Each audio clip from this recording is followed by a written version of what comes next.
না না না না না না না। আরে গুল গুল গুল গুলটে গুলটে উল্টে গুলে দেয় দুনিয়া উল্টে। উল্টে পাল্টে দিন কাটে তার গলদপুরে রগবাজি গুলবাজিতে। কি কাণ্ড! পাঁচু ভেন্ডি ঘটনা চালা তার সঙ্গীত তার কার সাজিতে। জ্বালিয়ে খেলে গুলের প্যাচে দিনকে করে সেরা। গুল গুল গুলটে গুল গুল গুলটে মামা জিন্দাবাদ। উল্টে মামা।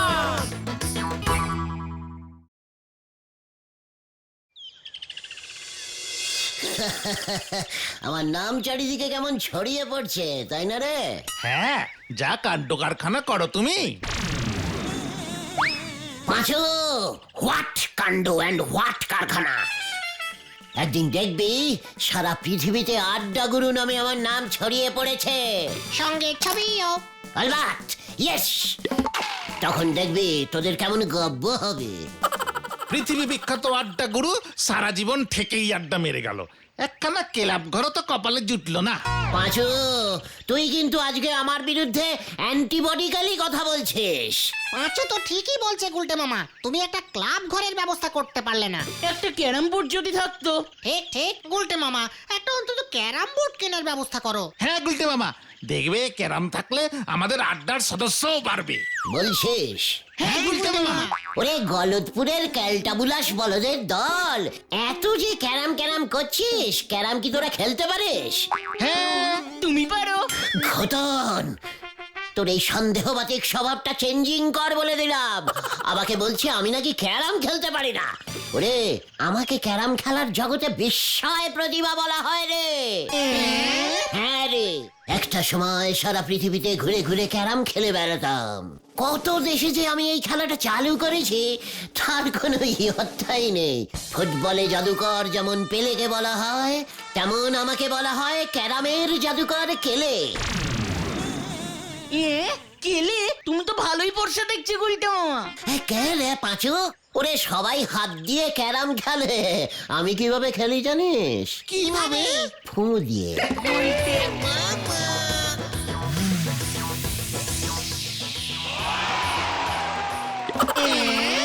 আরে হ্যাঁ রে, স্ট্রাইকারে হাতই দিতাম না, শুধু ফু দিতাম। ক্যারামের 4টে পকেট বাদ দিয়েও আমি আশেপাশে সবার পকেটে গুটি ঢুকিয়ে এক দানেই খেলা শেষ করে দিতাম। গুলটে মামা কি জয়! ও গুলটে মামা, আমাদের একটা ক্যারাম বোর্ড জোগাড় করে দাও না। আরে জোগাড়ের কি আছে, কিনে ফেললেই হলো। টাকা কি দেবে? কেন? গোবিন্দ গুছাইত। ঘন্টা দেবে। হোয়াট ঘন্টা? ভেন্ডি, ঘন্টা তুলে কথা বলবি না বলে দিলাম। চল এক্ষুনি দেখ কিভাবে টাকা আদায় করতে হয়। আবার ইয়েস, হতাশ হবি না রে পাঁচু, হতাশ হবি না। চলে আয় আমার সঙ্গে। গুলটে মামা।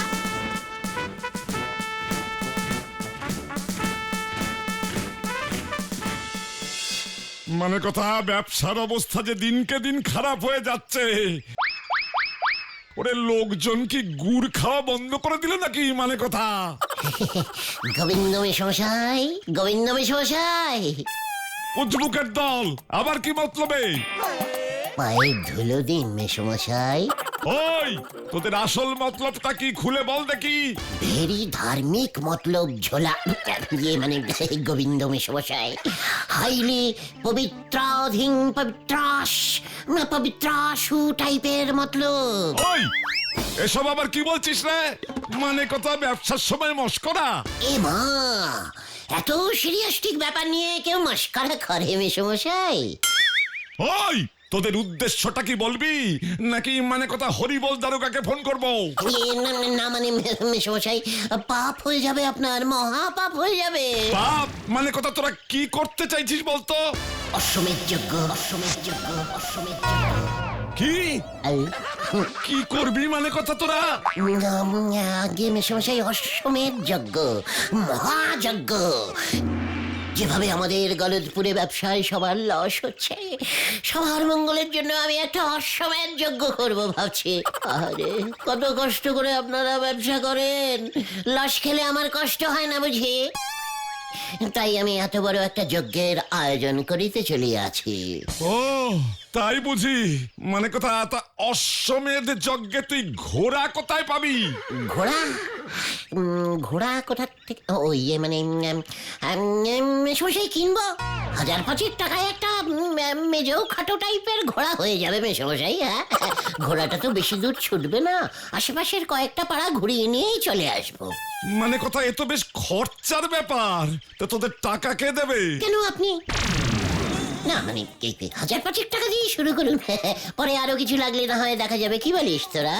ওই এত বড় সাহস, মানে কথা 1000-5 টাকা দিতে এসেছিস আমার কাছে? বের হ নয়তো আমি এক্ষুনি হরিবোল দারোগাকে ফোন করব। এই দেখো, এই সব পবিত্র ব্যাপারে আবার পুলিশ কেন? যজ্ঞ তো করবে পুরোহিত, ইয়ে মানে পাঁচুর বাবা ষষ্ঠী পুরোহিত। এই চল তোরা ওনাকে বলি গিয়ে, কত কাজ। চল চল চল, মেসমশাই খুশি হয়ে দক্ষিণা যা 4-5 টাকা দেবে তাই নিয়ে নিস। আসি মেসমশাই। হত ছাড়া উজবুক উড়নচণ্ডী মানে কথা বলে কিনা অশ্বমেধ যজ্ঞ করবে। তা- ব্যাপারটা একটু বাড়াবাড়ি হয়ে গেল না গুলটে মামা? তুমি এমনি অর্ডিনারি যজ্ঞ বলতে পারতে, একেবারে ফাঁস করে অশ্বমেধ যজ্ঞ বলতে গেলে কেন? ব্যাপারটা যে ঘোড়া পর্যন্ত চলে যাবে সেটা তো বুঝতে পারিনি রে। এ কি? অশ্বমেধ যজ্ঞে তো ঘোড়া লাগে, অশ্ব মানে তো ঘোড়া। ইয়ে মানে ভেন্ডি, তুই কি ভেবেছিস আমি জানি না অশ্ব মানে যে ঘোড়া? ভুলে যাস না, আমি সংস্কৃত মিডিয়ামে ছোটবেলায় পড়েছি। সংস্কৃতে ঘোড়াকে ঘোষং বলে, জানিস? হ্যাঁ, না তো।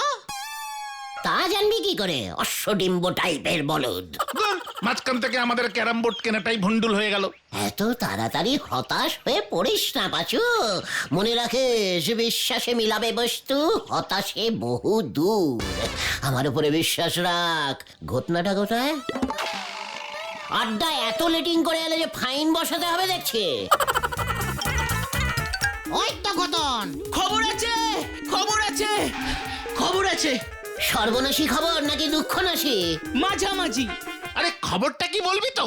হেড স্যার নটুবাবু কর্নেল নিবারণ ঢোলকে 5000 টাকার নগদ পুরস্কার আর গলতপুর চক্র পদক দেবে। কেন? আরে কর্নেল স্যারের সাহসিকতার জন্যে। হোয়াট?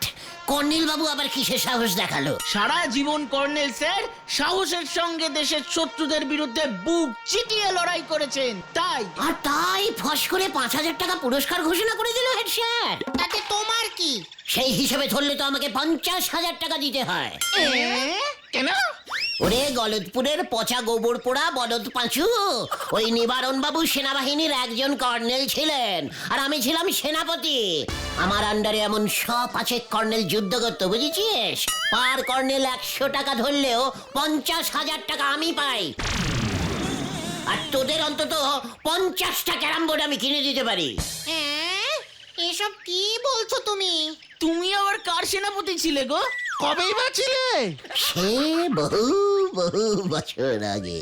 আমি তখন দেশে দেশে ঘুরে ক্যারাম খেলা চালু করেছি, বুঝেছিস? এভাবেই আমি একদিন পৌঁছে গেলাম সুদূর বন্ধ পর্বতের পেছনে অবস্থিত একটি ছোট্ট দেশ বুলু গলুস্তানে। জয় গুরু। বুলু গলুস্তানের রাজা ছিলেন নবাব বকবক খাঁ। বকবক খাঁ? হ্যাঁ রে, সেই বকবক খাঁ তো আমার কাছে ক্যারাম খেলা শিখে ভারী খুশ। ওরে বাবারে,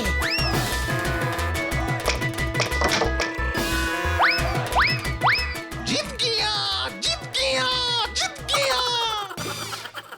কিন্তু এখানে যুদ্ধ কোথায় গুলটে মামা? ওরে গলতপুরের অধৈর্য বলদ ঘটনা, যুদ্ধ তো এবার লাগবে। তারপর তারপরে তো খুশি হয়ে নবাব বকবক খাঁ সারাদিন আমার সঙ্গে ক্যারাম খেলতে লাগলো।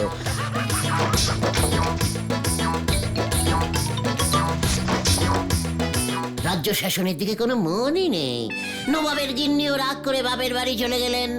নবাবের ক্যারাম খেলার নেশা তবুও থামে না। আর সেই সুযোগে পাশের রাজ্যের রাজা হিন্দিবুল্লাহ খাঁ সেনাবাহিনী নিয়ে আক্রমণ করে বসলো বকবক খাঁয়ের রাজ্যে। ইস, ক্যারাম খেলার জন্য যুদ্ধ? হ্যাঁ রে, আমার কাছে খেলা শিখেছে না, সেই জন্যে। তারপর তারপর কি হলো? তারপর তো ঘটলো সেই ভেরি ক্যালটাবুলাস কেস। বকবক খাঁ তো ভড়কেই গেল। এদিকে হিন্দিবুল্লাহ খান সেনাবাহিনী চলে এসেছে, ওয়েট করছে যুদ্ধের জন্যে। বকবক্ষা সেনা পাঠায়নি কেন? আরে পাঠাবে কি করে? সেনাপতিও তো যুদ্ধ করতে চাইছিল না, সেনারাও সব দেখে বসেছিল। কেন? কেন? কেন? ক্যারামের নেশা ধরে গেছিল তো। সেনাপতি ক্যারাম খেলছে, সেনারাও সবাই ক্যারাম খেলতে ব্যস্ত, যুদ্ধে আর কে যায়? জয় গুরু। তারপর যুদ্ধ তাহলে হলো না, বকবক্ষা ধরা দিল। আরে না রে চাংদোলা বলদ ভেন্ডে। তাহলে কি হলো? যুদ্ধে কে গেল? কেন আমি? হ্যাঁ রে, বকবক খাঁর ওই বিপদে আমি পাশে গিয়ে দাঁড়ালাম। তোরা তো জানিস আমার পাশে দাঁড়ানোর একটু স্বভাব আছে। তারপর তুমি কি করলে? বকবক খাঁর সেনাপতি হয়ে গেলাম আমি। সৈন্যরা তো সবাই ক্যারাম খেলছিল, তোমার সঙ্গে যুদ্ধে গেল কারা? কেউ নয়, আমি একা।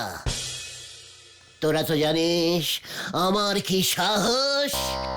হ্যাঁ হ্যাঁ, খুব জানি খুব জানি। সেই সাহসে ভর করেই আমি একাই যুদ্ধে চলে গেলাম।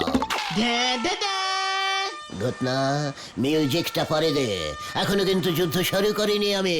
কখন শুরু করলে? আমি তো গিয়ে দেখলাম হিন্দিবুল্লাহ খাঁর সমস্ত সৈন্যরা যুদ্ধ করবার জন্য ওয়েট করছে। ওরা প্রায় 12,000 আর আমি একা। হ্যাঁ রে, কি করি কি করি এমন ভাবতে ভাবতে হঠাৎ লক্ষ্য করলাম হিন্দিবুল্লাহর সেনারা সবাই লাল জার্সি পরে যুদ্ধ করতে এসেছে। তাতে কি হলো? সেইখানেই তো এই গুলটেকা আসলি খেল রে। আমি দৌড়ে বকবক খাঁর কাছে গেলাম, বললাম আমাকে কিছু ষাঁড়ের ব্যবস্থা করে দিন। কি? কিসের ব্যবস্থা? সার? হ্যাঁ, ষাঁড়, শক্স। ওটা অক্স হবে গুলটে মামা। তাড়াহুড়োয় তখন অটা স হয়ে গিয়েছিল। সে যাই হোক, বকবক খাঁ সঙ্গে সঙ্গে ঘোষণা করে দিল রাজ্যে যত ষাঁড় আছে সব কটাকে দেশের সেনাবাহিনীতে যোগ দিতে। সঙ্গে সঙ্গে 1010 ষাঁড় জোগাড় হয়ে গেল। ওই রাজ্যে এতগুলো ষাঁড় ছিল? তাতে তোর কি রে হিংসুটে বলদ ঘটনা? তারপর তারপর তারপর কি দিলাম ওই ষাঁড়ের দলকে হিন্দিবুল্লাহ খাঁর সেনাদের বিরুদ্ধে লেলিয়ে। ষাঁড়ের দল ছু! ব্যাস, হিন্দিবুল্লাহর সেনাদের জার্সির লাল রং দেখে ষাঁড়গুলো চেটে গেল, দিল ছুট, শ্যাকল্যান্ড ভণ্ড অবস্থা। ষাঁড়ের গুতো খেয়ে হিন্দিবুল্লাহর সেনারা তো যে যেদিকে পাচ্ছে দৌড় মারছে। ব্যাস, যুদ্ধে জিতে গেলাম আমরা।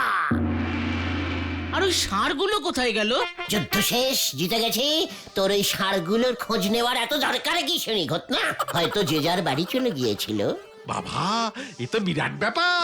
তাহলে এবার তোরা বল, ওই কর্নেল টোটাল সেনাবাহিনী নিয়ে যুদ্ধ করে 5,000 টাকা পেলে আমি একা যুদ্ধ করে 50,000 টাকা পাবো না কেন? কারে সাহস বেশি হলো তাহলে বল? ঠিক ঠিক ঠিক। তাহলে তো এক্ষুনি হেড স্যারকে ঘটনাটা বলা দরকার। ঠিক, ঠিক ঠিক। ঠিক। তাহলে চলো সবাই। হেড স্যারকে কিন্তু ঘটনাটা তোরাই বলিস। নিজের মুখে নিজের সাহসিকতার কথা বলাটা আমার ঠিক শোভা পায় না, বুঝলি? ঠিক আছে ঠিক আছে, চলো তো আগে। উল্টে মামা। কি বকবক্ষার সেনাপতি? মস্করা করার আর জায়গা পাও না।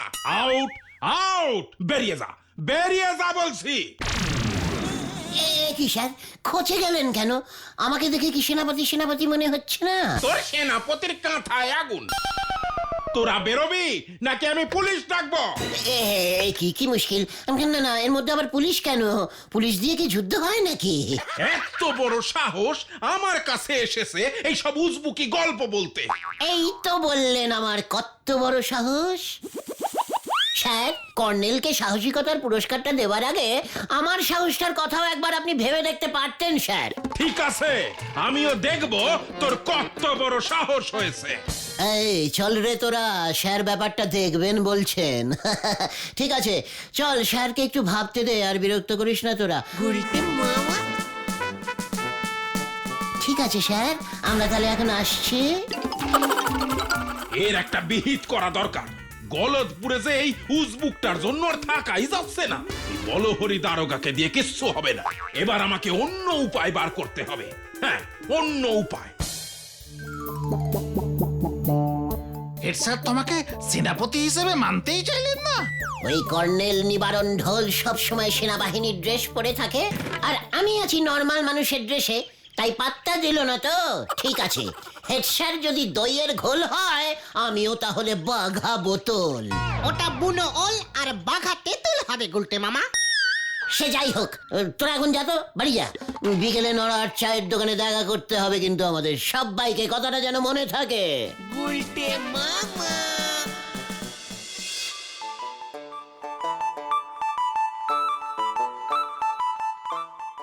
নন্দ ভন্ড গুলছে বাবু কোথায় গেল বলো দেখিনি পাশু ভাইপো।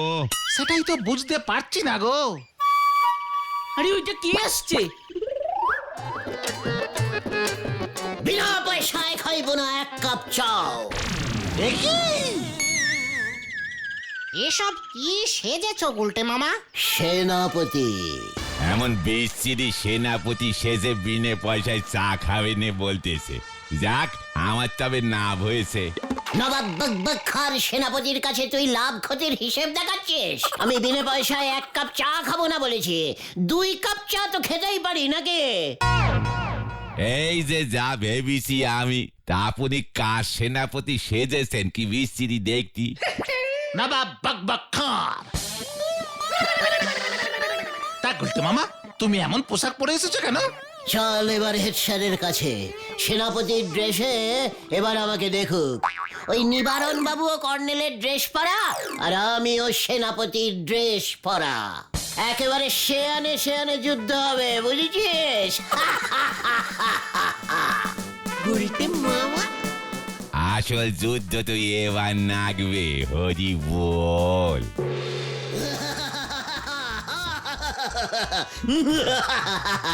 তোর ওই হাহামি থামাবি নাকি আমি? আমি সাহসী সেনাপতি, ষাঁড় দিয়ে লড়াই করে যুদ্ধ জয় করেছি, ওই পুরস্কার আমি পাইবো। ঠিক আছে, তবে পরীক্ষা হয়ে যাক। কিসের পরীক্ষা? কার সাহস বেশি, তোর না ওই কর্নেল নিবারণ ঢোলে? ঠিক আছে, বলুন কার সঙ্গে যুদ্ধ করিতে হইবে? না না না না, যুদ্ধ টুদ্ধ নয়। ওই ভুবনগোলা গ্রামে যে পুরনো রাজপ্রাসাদটা আছে, সেখানে গিয়ে তোকে আজ রাতটা কাটাতে হবে। তারপর যাবে ওই কর্নেল। আমি দেখব কার সাহস বেশি। রাজপ্রাসাদে রাত কাটানো আমার তো কতদিনের অভ্যাস, আপনি জানেন না। এটা কোনো কাজ হলো? কর্নেল এবার বুঝবে ঠেলা। শুনেছি রাতে ও নাকি ওর পোষা বিড়ালটা ছাড়া শুতেই পারে না। ঠিক আছে, আজ রাতেই সেটা বোঝা যাবে। এই নেন গুলটে বাবু, রাজপ্রাসাদে যাওয়ার আগে আমার হাতে শেষ এক কাপ চা খেয়ে যান, পয়সা দিতে লাগবে নে। নড়া, তুই এমন ভড়কামি কথা বললে কিন্তু আমি চা খাবো না বলে দিলাম। এই দেখেন, এই দেখো গো পাশু ভাইপো, আমাদের এই নন্ড ভন্ড গুলটে বাবু এখনই কেমন ভরকে গেছে। নড়া, এই নে তো চাই গেলাস, আমি গেলুম এবার। যাও গুলটে বাবা যাও, কাল সকাল সকাল সশরীরে ফিরে এসো কিন্তু। শাশুড়ি রে, ইয়ে মানে তুইও কি সন্দেহ করছিস? তাও আমাকে তোরা যেতে দিবি পাঁচু? আটকাবি না? না না, ক্যারাম কিনতে হবে গুলটে মামা, তোমার সাহসের উপরে আমাদের ভরসা আছে। আমার উপরে নেই। শুনেছি ওই রাজপ্রাসাদে একবার যে ঢুকিছে, সে বের হবে কি নে সে ভরসাও ঠিকঠাক নেই গো। একি তুমি এখনই ভয় পেয়ে গেলে গুলটে মামা? কভি নেই, কভি নেই। আমি যাই তাহলে। হ্যাঁ, যাও। এই গেলাম কিন্তু। বললাম তো যাও। কাল সকালে তাহলে দেখা হচ্ছে। কি জানি দেখা হবে কি রে, হরি বল। হরি বাবা গো, কেন যে সেনাপতি হতে গেলাম? আমি ভেতরে ঢুকবো না বাবা, বাড়ি গিয়ে ঘুমিয়ে পড়ি। ভোরবেলায় পাড়ায় গিয়ে বলবো রাজপ্রাসাদের ভেতরে খুব মশা ছিল। এই যাই, এইবার পাড়া। একই সেনাপতি গুলটে গুঁজি, এই তুমি আবার কে? নবাব বকবক খার খাস প্যাদা, নবাব জি আপনাকে অন্দরে ডাকছে। কি কি কি? বাক্খা আমাকে অন্দরে মানে ওই প্রাসাদের ভেতরে ডাকছে? না না, আমি যাব না। আমার এখন অনেক দেরি হয়ে গেছে, বুঝেছো? আমাকে এখন বাড়ি যেতে হবে। কাল সকালে এসে দেখা করবো পেয়াদাজি। কভি নহি, নবাব কা হুকুম তামিল করতেই হবে। চলুন আমার সাথে। কি বাক্খা কি সত্যি এখানে থাকে নাকি? আমি গেলাম রে, আমি গেলাম। আমি বাড়ি যাব।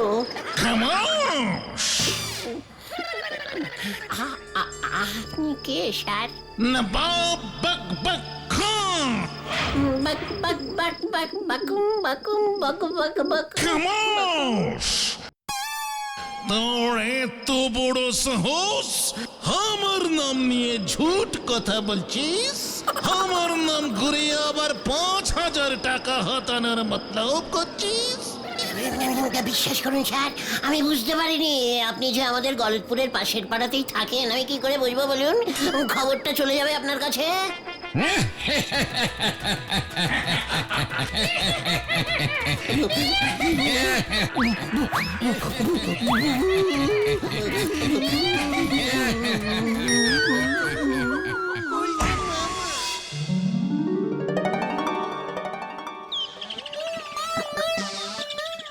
বক বক বক বক বকুম বকুম বকুম বক বক বক বক বকুম বকুম বকুম। ও গুলটে মামা, জ্ঞানে ফেরো, আর ভয় নেই, সকাল হয়ে গেছে। ভূত বক বক ভূত। আরে না না গুলটে মামা, ওসব হেড স্যারের সাজানো নাটক। চাঁদপুরার নাটকের দলকে বরাদ দিয়েছিল তোমাকে ভয় দেখানোর জন্য। তোমার গল্পেই হেড স্যার তোমাকে টাইট দিয়েছে। আমি আর সেনাপতি হব না রে ভাই। তাহলে ক্যারাম বোর্ড কিনবো কেমন করে? তুমি ক্যারাম খেলবে না? না রে ভাই যুগন, আমি আর ক্যারাম খেলবো না। তাহলে তুমি কি খেলবে গুলটে মামা? ভাবছি এবার থেকে লুডোই খেলবো। হ্যাঁ রে।